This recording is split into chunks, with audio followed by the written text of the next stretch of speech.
Friends வாங்க எங்கள் அப்பத்தா கருவாட்டு குழம்பு வைக்கலாம் வாப்பான்னு சொல்லிச்சு வைக்க போகிறோம். வந்து பாருங்கள் எப்படி வைக்குதுன்னு.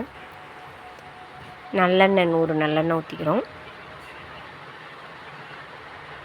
50 2 பாக்கெட் வாங்கிட்டு வந்துட்டாங்க. அதை பிரித்து ஊற்றிட்டுருக்கோம்.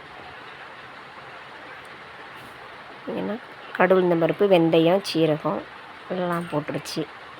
அப்பத்தா 2 மிளகா வத்தலை கிள்ளி போடுறாங்க. பார்த்திங்கன்னா பூண்டு போட்டுக்கிட்டாங்க ஒரு கைப்பிடி, அதுவும் பொரிஞ்சிருச்சு. சின்ன வெங்காயம் 1/4 கிலோ வெட்டி வச்சுருந்தாங்க, அதையும் போட்டாங்க.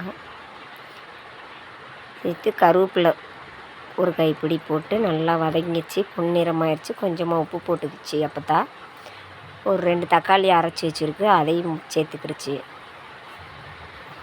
அப்புறம் மல்லித்தூள் 1 டீஸ்பூன், குழம்பு மிளகாத்தூள் ஒரு 2 டீஸ்பூன்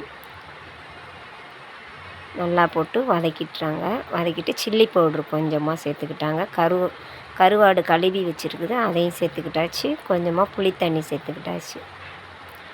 1 கப்பு தண்ணி ஊற்றி நல்லா உப்பு போட்டு மூடி வச்சிருச்சு. அப்போத்தா நல்லா கொதித்து கருவாட்டு குழம்பு ரெடி. இன்னும் கொஞ்சம் நேரம் நல்லா கொதிச்சோன்னையும் எடுத்து ஊற்றி சாப்பிட்லாம்ப்பா அப்படின்னு சொல்லிச்சு. சரிங்க அப்போத்தா அப்படின்னு சொன்னேன். வாங்க கருவாட்டு குழம்பு எப்படி இருக்குன்னு பார்த்துட்டு கமெண்ட் பண்ணுங்கள்.